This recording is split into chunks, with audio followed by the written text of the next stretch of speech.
agriculture, dramatically increasing access for American beef, ethanol, and virtually all of the products produced by our great farmers. And our Secretary, as you know, of Agriculture is here. Brooke, thank you very much for being here. Good day. Thank you, sir. You'll let the farmers know. In addition, the UK will reduce or eliminate numerous non-tariff barriers that unfairly discriminated against American products, but this is now turning out, I think, really to be a great deal for both countries, because it'll be really great for the UK also. So they're opening up the country. Their country is a little closed, and we appreciate that. They'll also be fast-tracking American goods through their customs process, so our exports go to a very, very quick form of approval, and there won't be any red tape. Things are going to move very quickly both ways. The final details are being written up in the coming weeks. We'll have it all very conclusive, but the actual deal is a very conclusive one. We think just about everything's been approved. So good for both countries, and we'll also receive new market access for American chemicals, machinery, and many other industrial products that weren't allowed, and they'll end up getting products that they'll be able to price, and if they like them better and we make great products, they'll be buying those products, but they were not available in the UK. Furthermore, in a historic step, the deal includes plans that will bring the United Kingdom into the economic security alignment with the United States. That's the first of its kind. So we have a big economic security blanket, and that's very important, and we feel very, very comfortable with that because it's been a great ally, truly one of our great allies. I mean, a lot of people say our greatest ally. I don't want to insult people by saying that, but I can say it's certainly one of our greatest, and right at the top, and they're the first one we're talking about. And by the way, we have many meetings planned today and tomorrow, and every country wants to be making deals. And we have a meeting, as you know, Scott will be going over to Switzerland on Saturday, and that'll be very, very interesting. We'll find out, but I think they want to make a deal very badly too. Both countries have agreed that the economic security is national security, and will be working together as allies to ensure that we have a strong industrial base, appropriate export controls, and protections for key technologies and industries like steel. Steel is a big factor. Both countries will become stronger with steel and things necessary for military. You know, we used to build ships and other things literally at a level that nobody's ever seen, and we haven't, we've eased up, and I would say that the UK certainly eased up, but now we're going to be uneasing both, and we work together. Once again, I want to thank Prime Minister Starmer. He's been terrific for his partnership in this matter. The special relationship and external bond, it's really an external and an internal bond between our two countries will soon be stronger than ever before, and we really do. We have a great relationship. I want to just say that the representatives of UK have been so professional, and it's been an honor doing business with all of them, and in particular the Prime Minister. And I'd like to introduce him now to say a few words. Mr. Prime Minister, please take it away.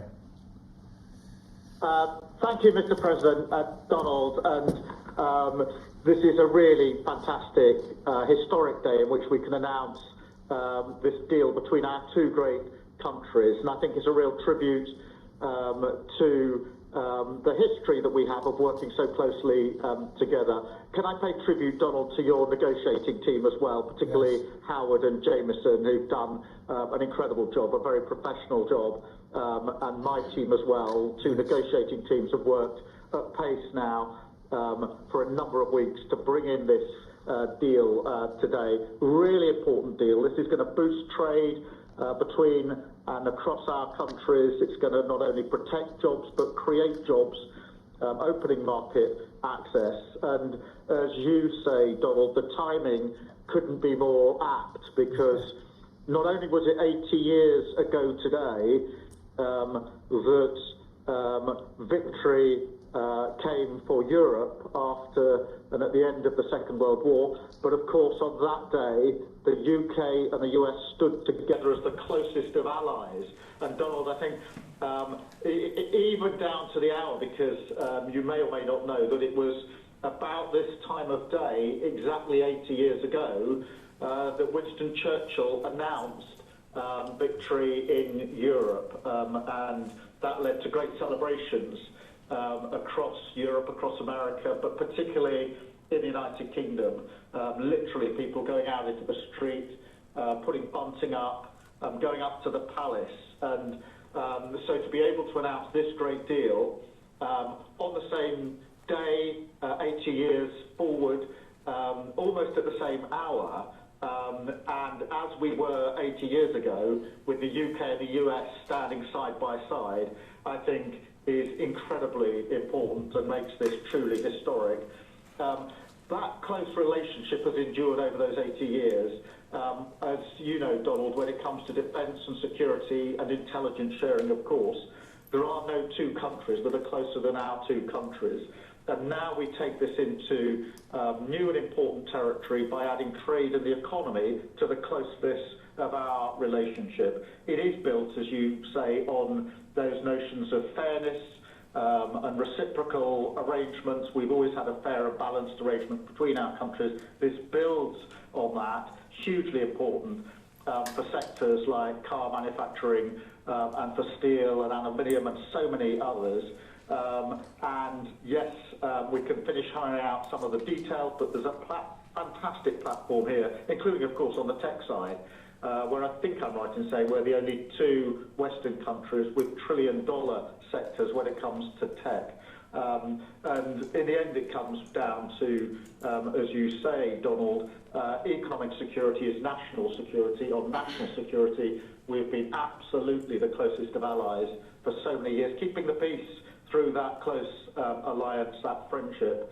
And now we add to that this deal on trade and the economy. And I want to thank you for your leadership on that, Donald, and for the way in which your team have negotiated this. And I'm so pleased that we've got this deal, we've finalised it, and we've built an incredible platform for the future. So thank you so much. Donald, I'm now going to go and do a press conference. I think you have your press in with you. But on the details, I think if you've got Howard, we can deal with that through one of my team.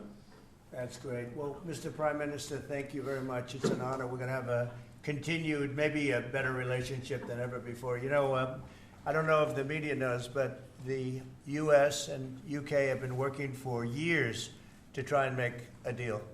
And it never quite got there. Yeah. It did with this Prime Minister. So I want to just congratulate you. Well, with this President, this Prime Minister, we've managed to achieve what many people have tried to achieve for many years. That's right. And I'm really pleased. And it feels completely historic and on a special 80-year anniversary as well. So, Donald, thank you so much. It's really good to have got this deal over the line. Tribute to both teams, tribute to our countries, and tribute to your leadership. Thank you. Well, it really is a great thing. And you go do your press conference, and I'll see you soon. Maybe speak to you later. But thank you very much. And an incredible thing. I can't tell you that for so many years, even as I sat, everybody talked and talked and talked about a deal with. It just seemed like a natural deal, but it was not done. But now it was done with us. So I feel very proud to have been a part of it. Keir, thank you very much. Thanks, Donald, and we'll speak again soon. Very good. So long. Bye.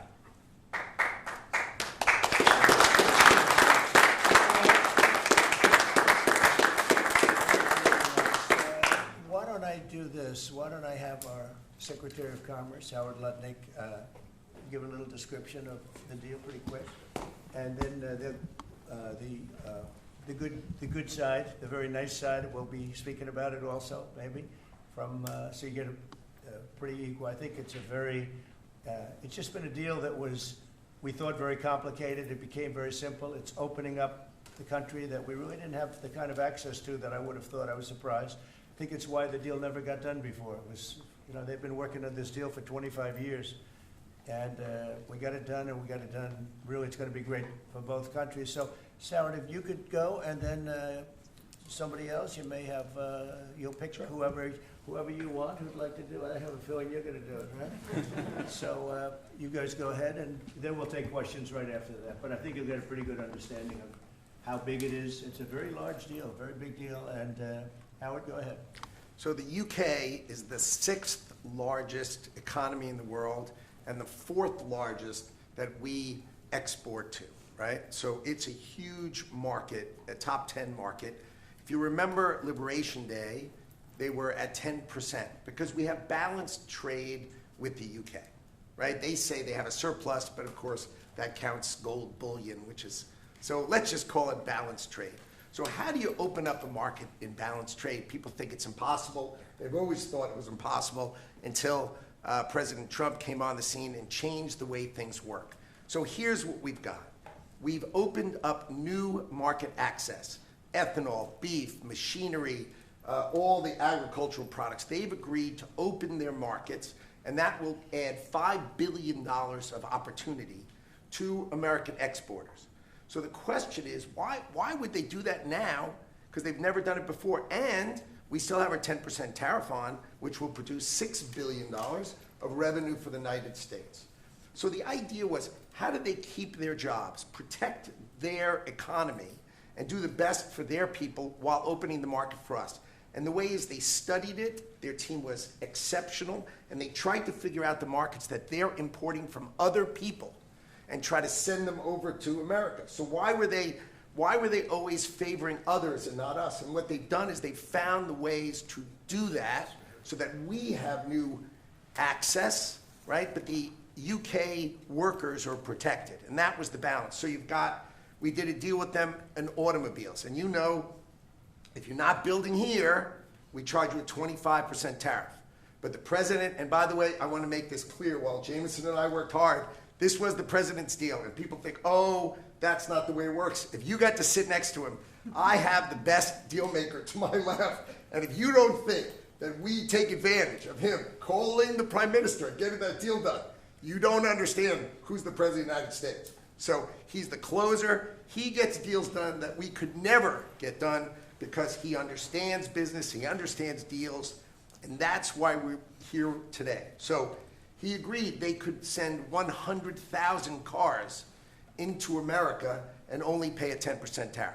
And that protects their car industry. And remember, we do 16 million cars a year. So this is only like 0.6%.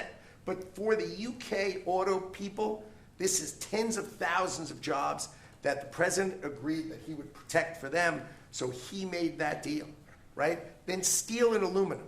Right? Their steel business has been destroyed like everybody else has been destroyed by people dumping steel into their markets. And British Steel had announced it was closing down. So the British government, as part of this deal, nationalized British Steel, and they're going to match the kinds of models we do. They'll put tariffs on, they'll put quotas on. They want to do it with America so they can be part of the resurgence of steel and aluminum in America, and that saves them, again, thousands and thousands of jobs. So if you go step by step, aero and commercial planes, they sell Rolls-Royce engines to Boeing. We've agreed to let Rolls-Royce engines and those kind of plane parts to come over tariff-free. And what you're going to hear today is there's going to be an announcement in the UK that they are buying $10 billion worth of Boeing planes later today, but I'm going to let the name of the airline announce it because that's theirs to do. But part of this deal was always to do it together and to do it strong, and you can see the numbers on this board. Everything about this board works exceptionally well for the United States of America. It lays out the plan that you can work with us in autos, you can work with us with aero and commercial, you can work with us in pharmaceuticals if you have a supply chain that is secure and protected in national security. So we feel really good about the deal. You've heard the Prime Minister, he feels really good about the deal, right? And we started at 10% and we ended at 10%, and the market for America is better, and this is a perfect example of why Donald Trump produced Liberation Day. People don't understand. He gets things done in a matter of time. This would have taken Jameson and I 3 years, maybe. And instead, we got it done in 45 days, certainly, because we work for Donald Trump. So, Jameson, my partner in all this, maybe Jameson, you'd like to talk a little, and then we'll turn it over to the UK. Sure, happy to do that. Everyone has great remarks. I just have to echo the President and the Prime Minister when we talk about VE Day. This is something we've been waiting for decades, and there is no more appropriate day to do this. And when we step back and we look back a few weeks from now or months from now or years from now, we're going to look back at this day and better appreciate the significance, I think. And I'll just say as well, in terms of negotiating, I mean, the UK negotiators, you know, we've got one right here, did an incredible job, right? This is why you win wars, right? When you act like this. And the ambassador, he knows more about trade than a lot of us here based on his background. And I would say on this deal, Mr. President, what we've shown is that it is time to change the way we do trade. People said we couldn't do a global tariff. We did a global tariff. They said no one would want to deal with us. People want to deal. They said no one give offers. You saw that stack of offers I showed you yesterday of all those countries. Said we wouldn't get deals, and here we are with a deal with the 6th largest economy. We've agreed to have fair and reciprocal trade, and we've done it in record time. Thank you very much. Thank you, sir. Great job. Thank you, sir. Mr. Ambassador, please. Well, Mr. President, thank you very much indeed in hosting us this morning. And thank you very much indeed also for that very typical 11th hour intervention by you with your phone call to the President, demanding even more out of this deal than any of us expected. So thank you for that. The Prime Minister was delighted, obviously, to take that call later tonight. But you took it to another level, and I think the point I would make is twofold. One is that if we're going to rebalance and rebuild international trade in a way that serves all our interests, then we're better doing that together than separately and apart, and that's what we're on a mission to do. But secondly, you've done what you said you would do. You said to the Prime Minister when he came and we visited in the Oval that you would do a good trade deal with the United Kingdom, that you would do it at pace, and that we would be first. And you have delivered that. You know, you've been true to your word. So thank you very much indeed for that. For us, it's not the end. It's it's the end just of the beginning. I mean, there is yet more we can do in reducing tariffs and trade barriers so as to open up our markets to each other even more than we're agreeing to do today. But it also provides us with the platform, the springboard, to do what I think will be even more valuable for both our countries in the future, and that's creating a technology partnership between the United States and the United Kingdom so that we can harness science and technology in order to create future industries and future jobs, and to do that together in the way we work so closely already in the national security and defense area. We can just take that to yet further areas of science, enterprise and endeavour. So we're looking forward to doing that in the coming months. You've launched us extremely well today. It just, in my view, as the Prime Minister has said, just shows what two countries who trust each other, who are confident in each other and are familiar with each other can do, not just for ourselves, but for the rest of the world who need to benefit from a bigger and better international trading system. Thank you very much. That was beautifully stated. What a beautiful accent, too. I'd like to have that accent. Thank you. My mother would be proud. Thank you very much. Any questions? James Matthews from Sky News. Yes. Can I ask, why Britain and why now? And you've described this deal as a full and comprehensive deal, and yet we've just heard from Mr. Mandel said it's the end of the beginning. Clearly, there's much more work still to do. With respect, are you overstating the reach and significance of this deal because you're a president who needs a result at a difficult time? I think that it's a great deal for both parties. It's for us. We're opened up. I didn't know how closed it was. Quite closed, the market, as you know, the UK. And it opens up a tremendous market for us. And it works out very well, And a lot of assets. You see the chart, and those are tremendous assets. But we've been trying, and when you say why us, meaning your country, we've been trying for years, and they've been trying for years to make a deal, including when I was in the, first term. It would always be people talking, but they weren't getting it done. But for 25 years before that, they were trying always to make a deal, a very significant deal.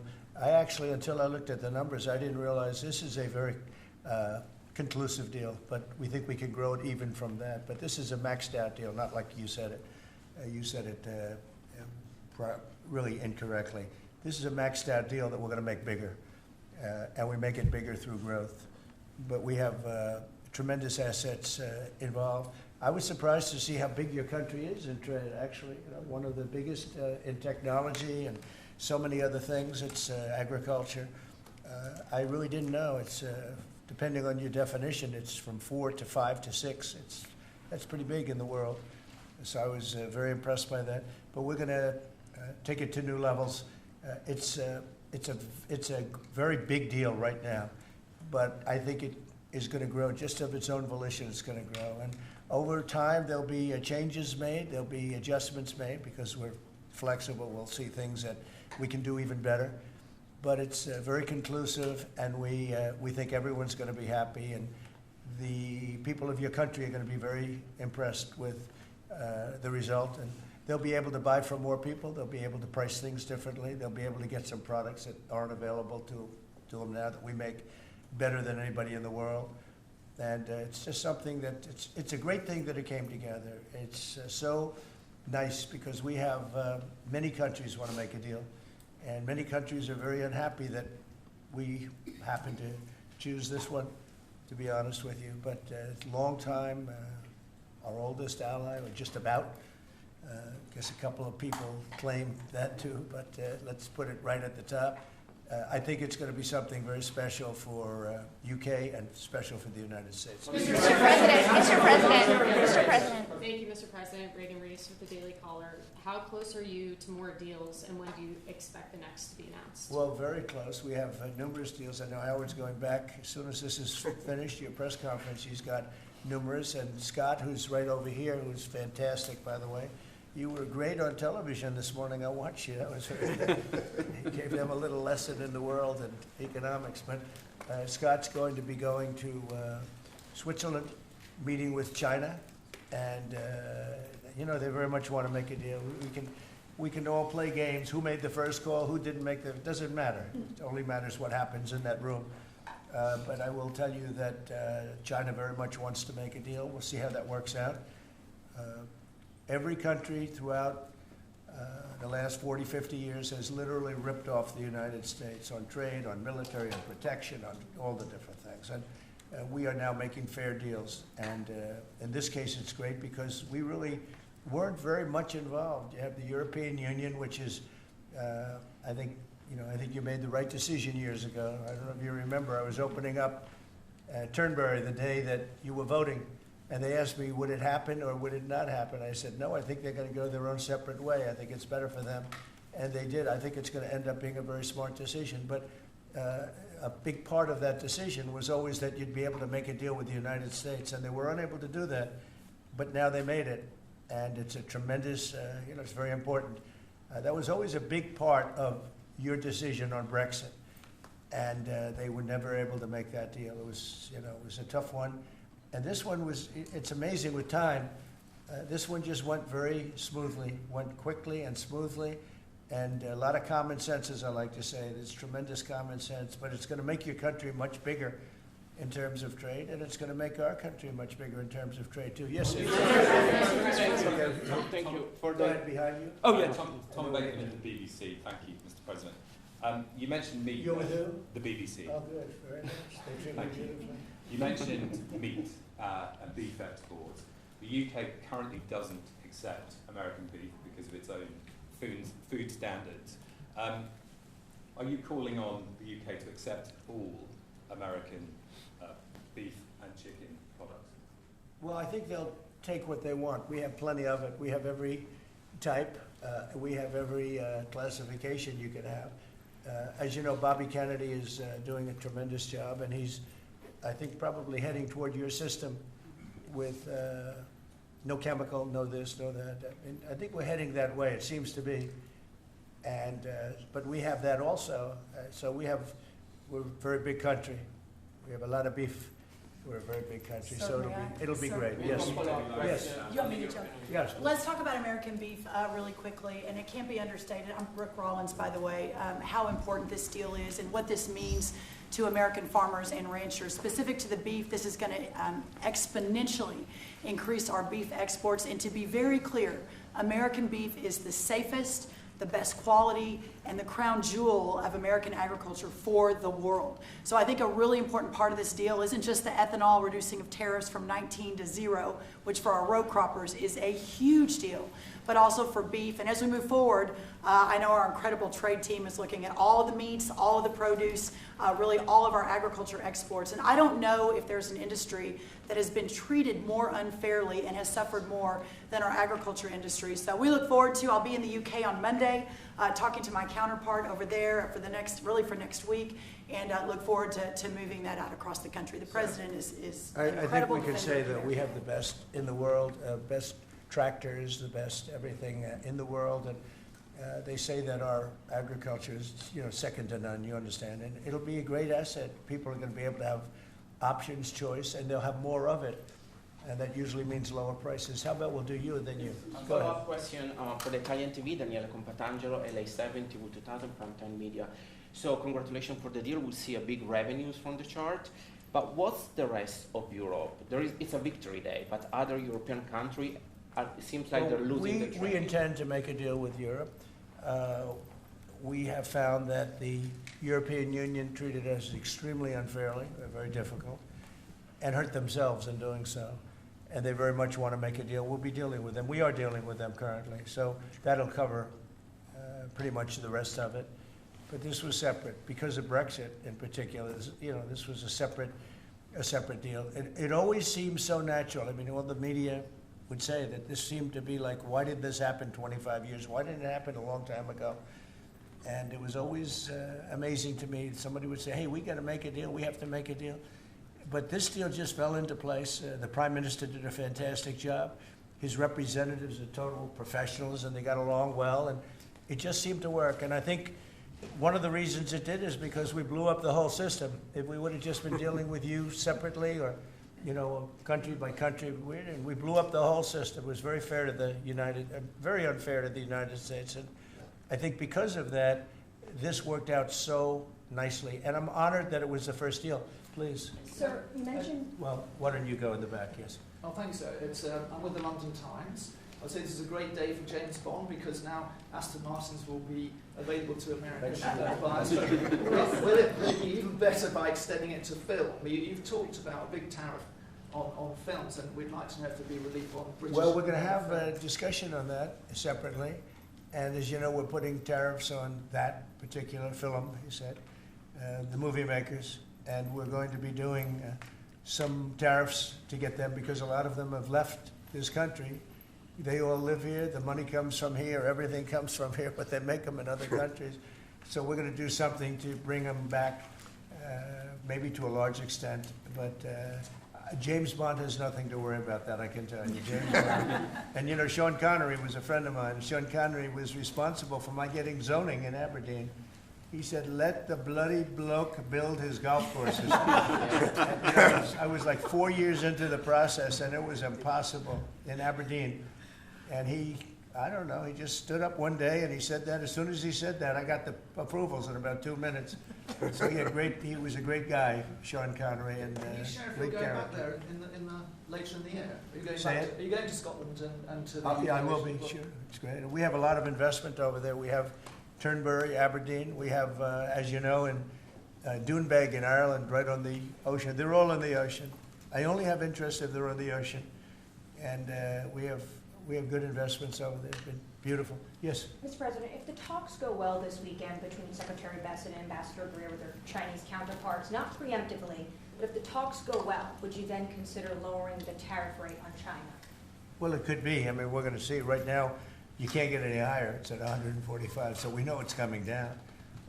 I think we're going to have a very good relationship. I always got along very well with President Xi. That relationship was greatly disturbed by COVID when COVID came in, but we get along very well now. I mean, the relationship was hurt with a lot of people, a lot of countries when COVID came in.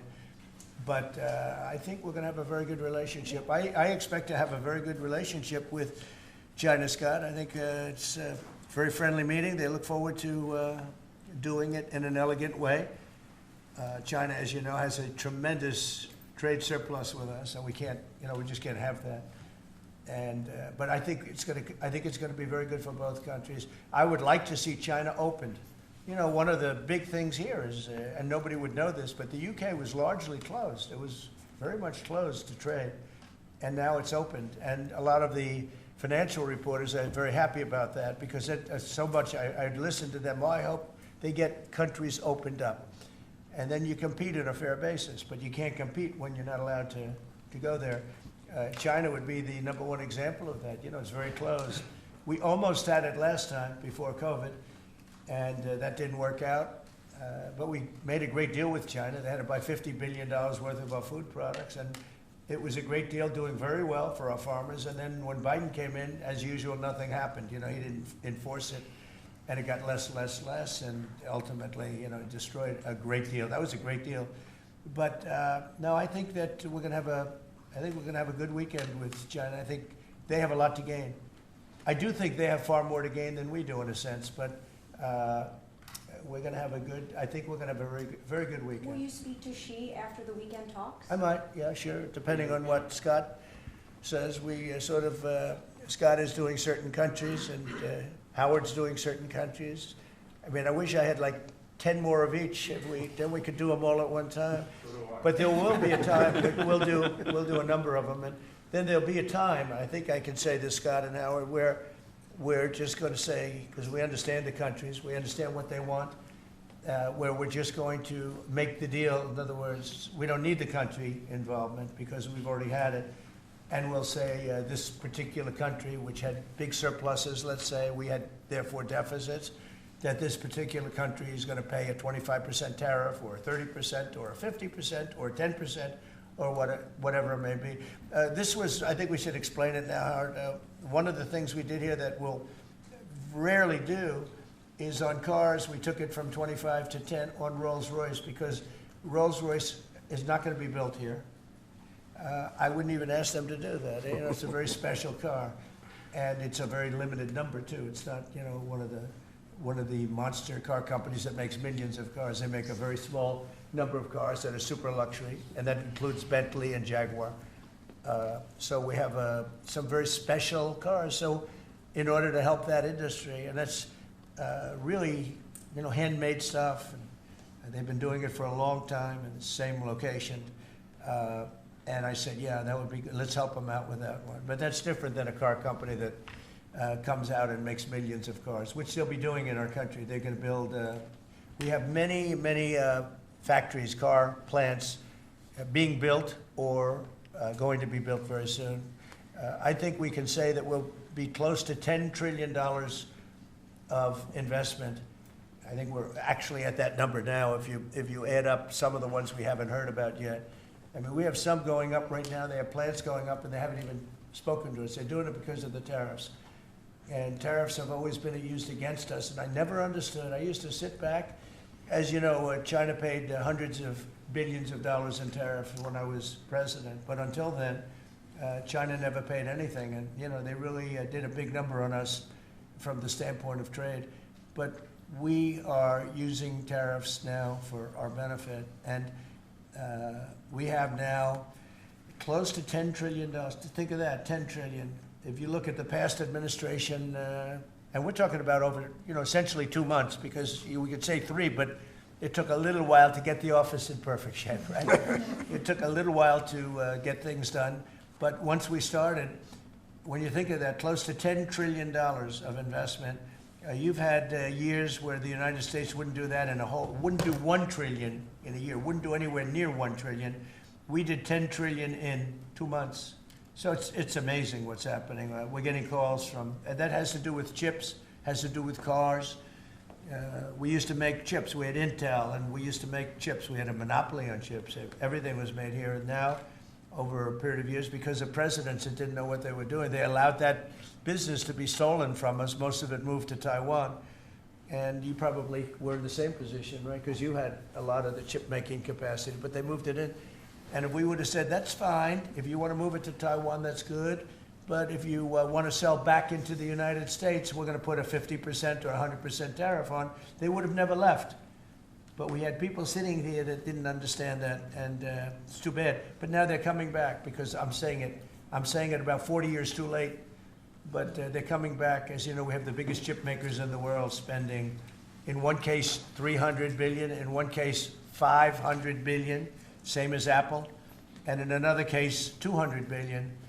And we're going to have a large share, a very, very substantial share of the chip-making market. You said that this weekend is going to be a friendly visit, but do you expect that it will just be a formality to break the ice, or are they going to get into substantive negotiations? I believe so, yes. I believe it's substantive, yes. I think people like to say, yes, we're having a meeting to meet. Well, we're meeting, so what are we going to do, talk about meeting again? I think it's going to be substantive. I think we can say that, right, Scott? Very substantive. Now, China wants to do something. And look, they have to at this point. You know, essentially, they made $1 trillion a year, and now they have absolutely, no business because of the tariffs. They have no business, and they want to have business. And we want them to have business. We want them to do well. We want them to do very well. So I think it's going to be very substantive. Because business has slowed down, as you mentioned, we're seeing. China. But we're seeing, as a result, the ports here in the U.S., the traffic has really slowed, and now thousands of dock workers and truck drivers are worried about their jobs. That means we lose less money. When I see that, that means we lose less money. Look, China was making over $1 trillion, 1.1 trillion, in my opinion. Different numbers from 500 billion to $1 trillion or $1 trillion. I think it was 1.1 trillion. And frankly, if we didn't do business, we would have been better off. Okay, you understand that. So when you say it slowed down, that's a good thing, not a bad thing. But we're going to make it so they can, I'd like to say they can do better, actually, in terms of the bottom line. We'd like to see China opened up so we can compete in China and, give people something that they've never had, access to something. That'd be great for the world. It would be great for our businesses. And I think it would be great for friendship. I really expect a lot of people think I'm a militant guy. I'm really not.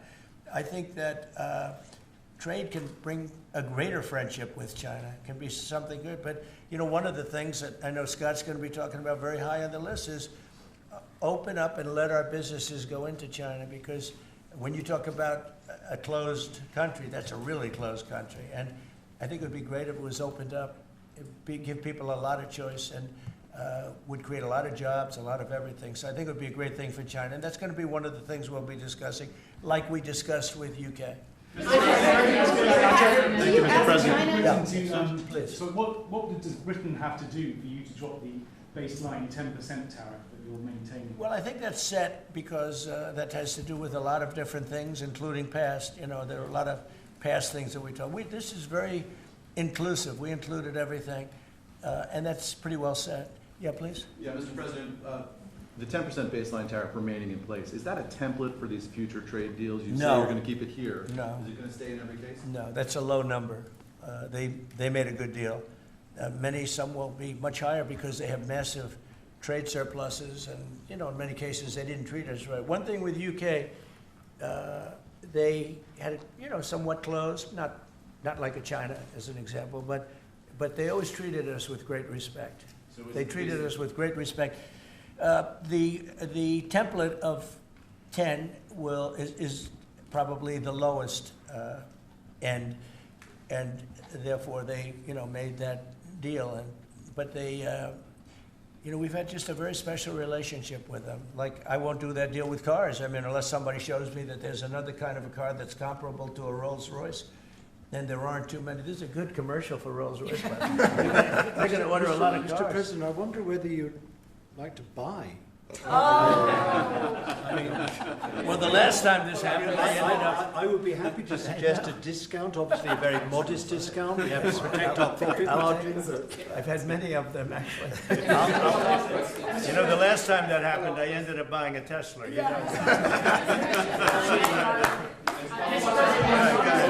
Mr. President. Mary Margaret Olahan with Daily Wire. I had a question about the UK deal today. I heard there was talk that part of the agreement would depend on whether the UK would respect free speech and freedom of religion.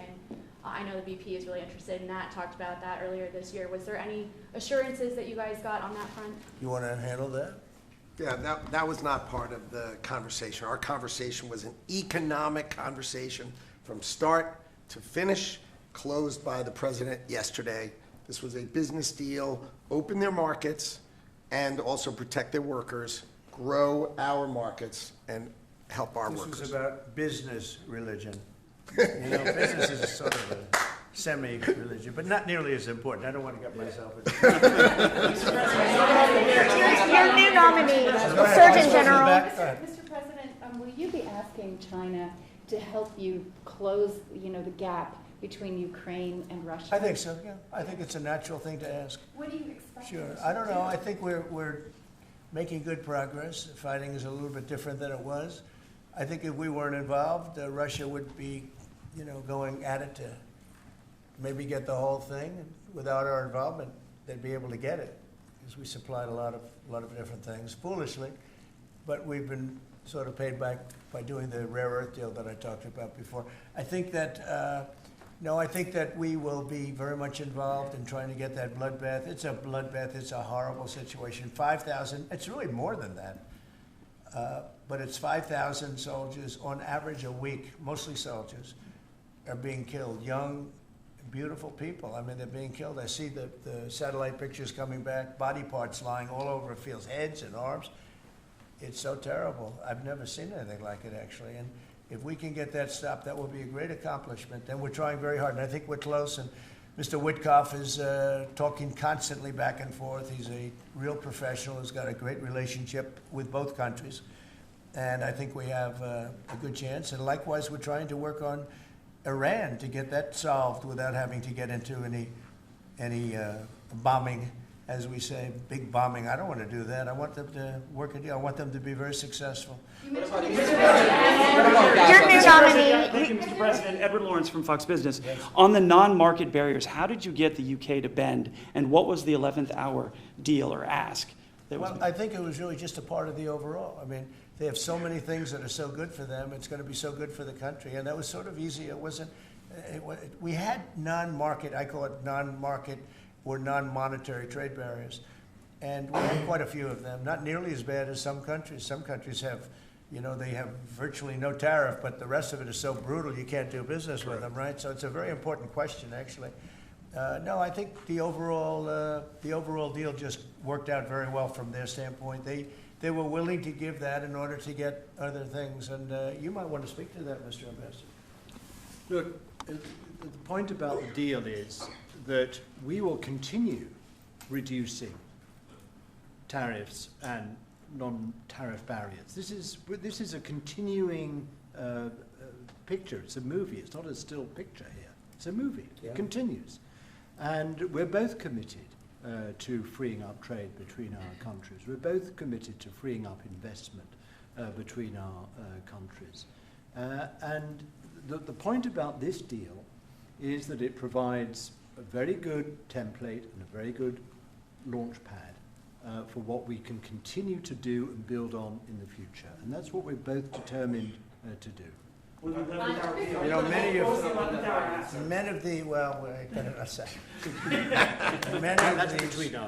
of the we'll keep it confidential. Yeah, how about just one more little thing, right? It got the deal closed, and it was handled very well from the other side, too. But many of these things that we're talking about, we've been talking about this for 25 years.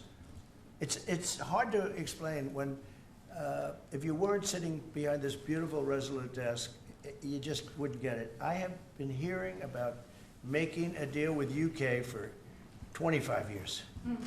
And especially around the time of Brexit. They wanted to make a deal, so they came out of Brexit and they make a deal, and how natural. And it just couldn't be done. It couldn't be done. Good people. And this is a bigger deal. This is a much bigger, better, stronger deal for both of us than we ever even contemplated before. It's a big deal. Virtually everyone said that it would end in failure, it would end in tears, and it's ended in exactly the opposite. Yeah. But, Mr. President, can I say that that is due to Secretary Lutnick and Ambassador Greer, who've been absolutely fantastic. But right. Yesterday I received a call, a very diplomatic call, that just edge things over the line, and that was from your new ambassador in the United Kingdom. Who is terrific. Man. Warren Stevens, he's here. Where is Warren? Right here. Hello, Warren. He's flying to London tomorrow night. He's going to be very popular with the British people. He's going to be a very successful ambassador. Under nominee. Were you disappointed? And he's got plenty of cash. Okay, plenty of cash. Are you planning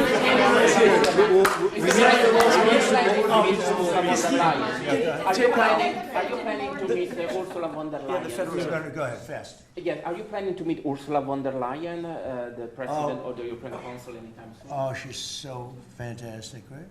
She's so fantastic. I hope we're going to meet. Yeah, the answer is yes. I saw her a few days ago. And I think that we'll definitely meet. Yeah. The European Union is a big thing. They want to make a deal very badly. You know, everybody wants to make a deal. Look, everybody wants to make a deal with the United States, and we're doing that, and we're going to make fair deals. I'm just honored that this was the first one. Go ahead, please. The Federal Reserve Chairman, Mr. President, says that you would have to call him for a meeting. Do you plan to meet with him? And what do you think about? And it's like talking to a wall. He should be. What do you think about not cutting the Bank of England cut today? Well, the Bank of England cut, China cut, everybody's cutting but him. I don't know. We'll see what happens. It's a shame.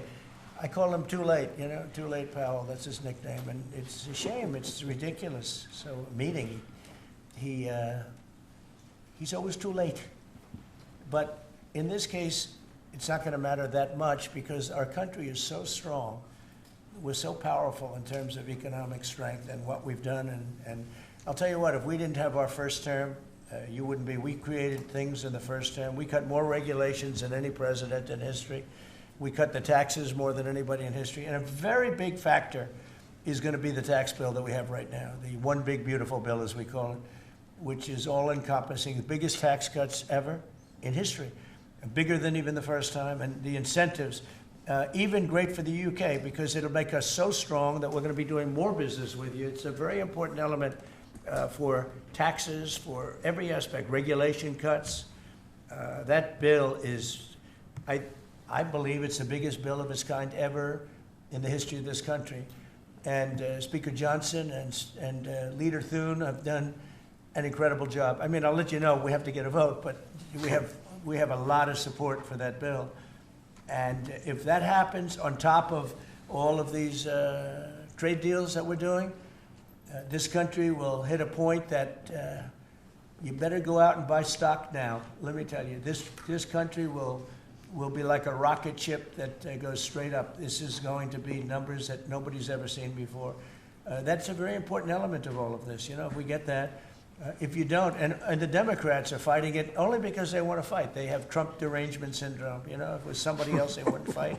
If you had a normal person, if you had some stiff sitting behind you, they'd be fine. But they have Trump derangement syndrome. Senator Schumer's become a Palestinian. Welcome. I don't know when they're going to give him the ceremony, whatever the ceremony may be. It's terrible what's happened to the Democrats. So. Very, very important element of everything, of what we're doing, unrelated to today, but related in the sense that we'll do, if that passes, we'll do even more business with the UK. We'll have so much. It's the biggest tax cut in history. It's going to make our country zoom. It's going to be incentive, as you know, with the deduction basically for work. You work, you build, you plant, etc., your deduction. It's going to be the biggest, it's the biggest bill of its kind ever passed, maybe the biggest bill ever passed. That's why we call it the one big, beautiful bill. You just announced a new nominee for the U.S. Surgeon General who never finished her residency and is not a practicing physician. So can you explain why you picked her to be America's top doctor? Because Bobby thought she was fantastic. She's she's a brilliant woman who went through Stanford, and as I understand it, she basically wanted to be an academic as opposed to a surgeon. I think she graduated first in her class at Stanford, and Bobby really thought she was great. I don't know her. I listened to the recommendation of Bobby. I met her yesterday and once before. She's a very outstanding person, a great academic actually, So I think she'll be great. I'm sorry, Mr. President, your nominee for U.S. Attorney of D.C., do you have a backup plan if this Senate Oh, I do, does yeah, not- but he's a terrific person, and he wasn't getting the support from people that I thought. You know, he's done a very good job. Crime is down 25% in D.C. During his period of time. I'm very disappointed in that, but I have so many different things that I'm doing now with the trade. You know, I'm one person. I can only make, boom, I can only lift that little phone so many times in a day. But we have somebody else that will be great. I just want to say Ed is unbelievable, and hopefully we can bring him into, whether it's DOJ or whatever, in some capacity, because really outstanding. It was, to me, it was disappointing, I'll be honest. I have to be straight. I was disappointed. A lot of people were disappointed. But that's the way it works sometimes, you know. That's the way it works. And he wasn't rejected, but we felt it would be hard. And we have somebody else that we'll be announcing over the next 2 days who's going to be great. Companies like Ford and Mattel, with companies like Ford and Mattel recently saying they're going to raise prices on certain products, how long do you think the American public is going to be patient and wait for you? Well, I think they're saying that just to try and negotiate deals with me. Okay? They're not. Look, tariffs are the most misunderstood thing maybe in any form of business, anywhere it is. Oftentimes the country picks them up. Oftentimes the company picks it up. The people don't pick it up. Okay, the people don't pick it up. And if Ford did that, they wouldn't sell any cars. And if Mattel, I don't know, I'm not so sure. They also said they're the only country I've heard. They said, well, we're going to go counter. We're going to try going someplace else. That's okay. Let him go, and we'll put 100% tariff on his toys, and he won't sell one toy in the United States, and that's their biggest market. I heard that. I mean, I watched this guy talking about how I'm going to go counter. I said, well, I wouldn't want to have him as an executive too long. The Ford people I know very well. What they're doing is negotiating with us by saying that. But we don't think that's going to happen. Look, I put out a truth today, and it said that gas is down, gasoline is down, energy is down, groceries are down, eggs are down. I mean, eggs, thank you very much, but eggs are down. When I came in the first week, you guys hit me with eggs. I said, what the hell happened with eggs? Eggs were up like 170% and going up, and they said don't order any for Easter. And we were thinking about ordering plastic eggs like everybody was doing. And Brooke did a fantastic job, agriculture. Brooke did a fantastic job. And we had hundreds of thousands of eggs out here on the lawn just 2 weeks ago at Easter. But you take a look at the cost. Energy's down. Even interest rates are down. Now, if the chairman of the Fed, Jerome, if he would lower interest rates like China did, like I think UK did, but like numerous other countries have done, it's like jet fuel. It'd be great, but he doesn't want to do it. I think he doesn't want to do it. Probably he's not in love with me. I think that's right. It's sort of a crazy reason, but that's the way life is. Anybody in his position would be like jet fuel. But even without that, we're doing well. But remember this, you know, I've watched you people reporting over the last few months that if we do this, you know, prices are going to go through. Well, groceries are down. All of this stuff is down. Lumber is down. Oil is gone to, I mean, we have that thing broke 60, right? $60 a barrel. And $1.98, $1.99 in some cases. And heading in that direction. No, I think it's been amazing, actually. You know, and what that's good for, it gives the consumer more money, and it gives them a better life, because we just came out of the worst inflation, in my opinion, in the history of our country. They say 48 years. But Biden really screwed it up. He screwed up energy. And he also he spent too much money. He was spending it on, you know, the Green New Scam. And that's like throwing the money. See that beautiful window behind? Take money, throw it right out that window, because it's the same thing. He just he spent $10 trillion. He wasted it. Not only was it bad, it was a negative. It wasn't even like it helped a little bit. It was a real negative. And then on top of it, they let 21 million people into our country without any identification, anything. Just let them in. It's very, very sad. Well, we'll do one or two more. On $1.99 gas, $1.99 gas. Violence in India and Pakistan. Go ahead. Who are you with? I'm with the Daily Telegraph. You know me from I do. How concerned are you about the UK's reliance on China? Chinese money in the money markets, Chinese exports. We're not concerned. Is that something that came up in Honestly, discussions? I'm not concerned about anything. If I was, I wouldn't even be here right now. If I was concerned about anything, and it wouldn't be that, but I wouldn't be here right now. No, we're not concerned. We're going to have, I believe, a very good relationship with China and a fair relationship, and it'll get bigger and it'll grow. It'll grow. As an example, if they open up the country, that'll be the best thing China ever did for itself. They don't know that yet because, you know, it's been a different system. But that'll be the greatest thing that ever happened to China. The people will be happier. They'll buy for less. They'll see things that they never saw before, and they'll be buying them. And it'll really create great long-term peace. And if I could ask one of the Agriculture Secretary, actually, there's a lot of concern about chlorinated chicken, the import of hormone-treated beef. Has that question been addressed, resolved in these talks, or is that something for the continuing negotiations? Well, James? I would just say that it's very clear, and we have in the heads of terms that we are going to discuss all of these types of issues, and obviously the importing country, whether it's us or them, you got to follow the rules on those types of things. But our point is the rules need to make sure that they are based on science, and that's our expectation. We know the UK believes that too, so we want to come to an accommodation. We want the consumers in each country to be able to choose what they want and give them the information that they need. We have an incredible EPA led by Administrator Zeldin that is on this. So the talks continue, but we are very, very confident in our products, and what the President has done to open up the markets is unprecedented for these farmers here in America. Thank you. Wall Street, as they watch this, I mean, you saw the stock market decline sharply after Liberation Day, and it's rallied back since then. Well, now it's going to really rally, because, you know, don't forget they said this is all a pipe dream.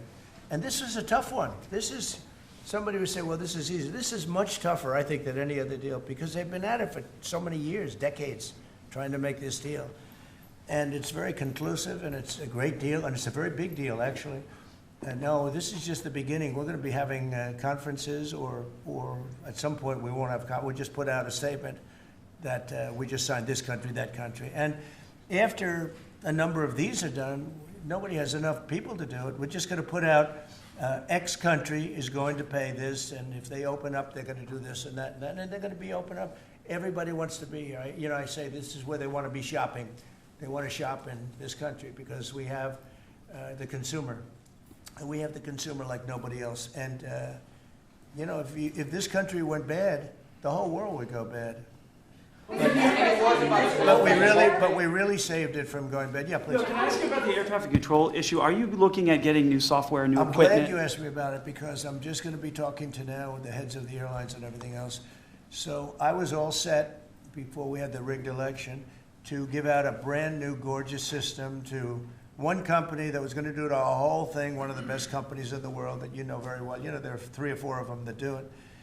And when they took over, Buttigieg, who has no clue, you know, he drives to work on his bicycle with his, in all fairness, with his husband on the back, which is a nice, loving relationship. But he didn't have a clue. This guy didn't have a clue. And he's actually a contender for president. Between him and Crockett, you can have that party. But he didn't know what he was doing. And he took what they call dry systems where you have wires in the earth, buried in the earth or whatever. And then you have the open air systems where you have satellites, and you can't mesh them. Anybody would know that if you went through about 2 months of study in school, if you studied that kind of thing. And he did. They spent tens of billions of dollars trying to take old, broken equipment and merging it into existing new equipment with brand new equipment. It's one of the greatest. They spent like $40 billion. And what they did is they made it worse because it doesn't work together. You can't make it work together. If you have a satellite system, you need satellite. If you don't, they had all these different technologies, some of them 50 years old, and they're trying to mesh them in. And they end up spending twice the money they should have. You could have bought a whole new system.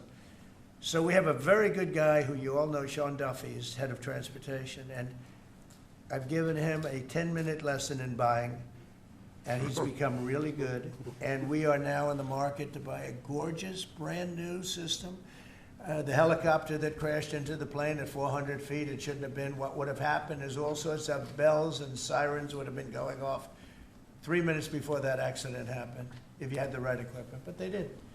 And the new equipment is unbelievable what it does. You can have, you don't even, well, I was going to say something, but you always, in my opinion, you always need pilots. I want pilots. But you wouldn't even have to have pilots. This system is so incredible what they can do.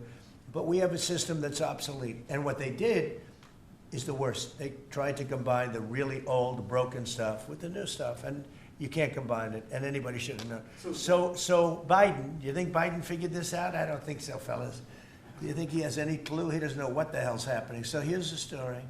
We're going to be buying a brand new, it's going out to bid very soon, brand new state-of-the-art system that will cover the entire world. I'll give you an example. When my pilot, now I have military pilots, but prior to that I have very good pilots, great pilots. They would land, and I won't tell you which country, but they would use the system of another country.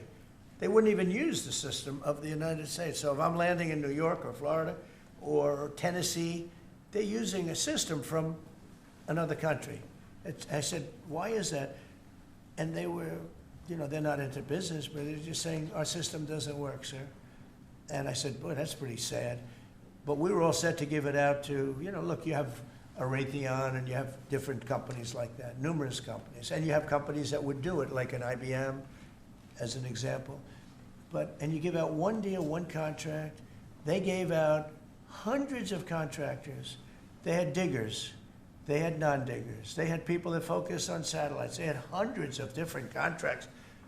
One contract where one guy is controlling everything. If you need a trench, then they dig a trench. But if you don't dig the trench, they don't blame you. What happens is you don't dig it, then they say we want a cost overrun. Now, we have it all set, and we're going to be doing it. We would have done it, except that the election took a little strange turn. But the second one didn't. That was too big to rig. Thank you very much, everybody.